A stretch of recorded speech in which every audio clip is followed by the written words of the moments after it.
মানুষ যখনই ভেবেছে সে তার সীমাবদ্ধতাকে জয় করেছে, তখনই প্রকৃতি তাকে নতুন চ্যালেঞ্জ ছুড়ে দিয়েছে।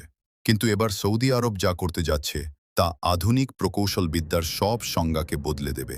মরুভূমির তপ্ত বালুর ওপর দাঁড়িয়ে আকাশ চিরে 1 কিলোমিটার উপরে ওঠার এক মহাপ্রকল্প, জেদ্দা টাওয়ার। 1000 মিটার উচ্চতায় এই টাওয়ারটি নির্মাণের সবচেয়ে বড় বাধা কোনো সাধারণ সমস্যা নয়, বরং এটি হলো বাতাসের গতিবেগ। এত উঁচুতে বাতাসের ঝাপটা একটি সাধারণ বিল্ডিংকে তাসের ঘরের মতো ভেঙে দিতে পারে। তাই এর নকশা করা হয়েছে একটি ত্রিভুজাকার ডানার মতো, যা বাতাসকে চিরে 2 ভাগে ভাগ করে দেবে। 2017 সালে এর কাজ শুরু হওয়ার পর দুর্নীতির অভিযোগ এবং রাজনৈতিক অস্থিরতায় দীর্ঘ 7 বছরের ভাগ্য অনিশ্চয়তায় ঝুলেছিল। অনেকেই ভেবেছিলেন এই প্রজেক্ট হয়তো কোনোদিন আলো দেখবে না, কিন্তু 2025 সালে আবারও জেগে উঠেছে এই দানবীয় কাঠামো।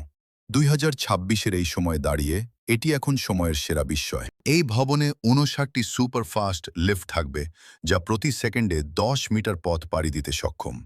অর্থাৎ কয়েক সেকেন্ডেই আপনি মেঘের ওপরে চলে যাবেন। এর ফাউন্ডেশন বা ভিত্তি মাটির 45 মিটার গভীরে এবং প্রায় 270টি কংক্রিটের পিলারের ওপর দাঁড়িয়ে আছে। $1.2 বিলিয়ন এই প্রজেক্ট যখন 2028 সালে শেষ হবে, তখন এটি হবে মানুষের তৈরি পৃথিবীর প্রথম 1 কিলোমিটার উঁচু স্থাপত্য। বুর্জ খালিফার রাজত্ব শেষ হতে আর মাত্র অল্প কিছুদিন বাকি।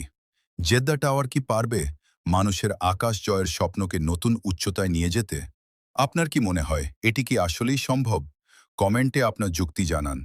বিজ্ঞানের এমন সব রহস্যময় অধ্যায় জানতে সাবস্ক্রাইব করুন অজানা মহাজগৎ।